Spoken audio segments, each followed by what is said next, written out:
தேவி என்னங்க சாப்பாடு ரெடியா? சாப்பாடு ரெடிங்க. இன்னைக்கு என்னென்ன சமைச்சிருக்குன்னு சொல்லி பார்த்துடலாமா? வாங்க.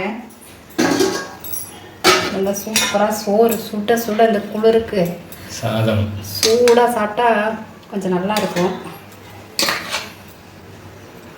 சாப்பாடு இப்போ வடிக்கிறதே இல்லை. அதுக்கப்புறம் பார்த்தீங்கன்னா சாம்பார், முள்ளங்கி கத்திரிக்காயும் இருந்துச்சா, அதை போட்டு சாம்பார் வச்சிட்டேங்க. அதையும் அப்படியே கொஞ்சமாக ஊற்றிக்கலாம். பார்த்தீங்கன்னா மல்லி துவையலுங்க. ஓகேம்மா. மல்லி துவையல், அதுக்கப்புறம் கோதுமை தோசை.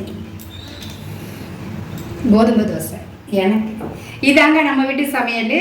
ஒயிட் ரைஸு, முள்ளங்கி கத்திரிக்காய் போட்ட சாம்பார், மல்லி துவையல், கோதுமை தோசை.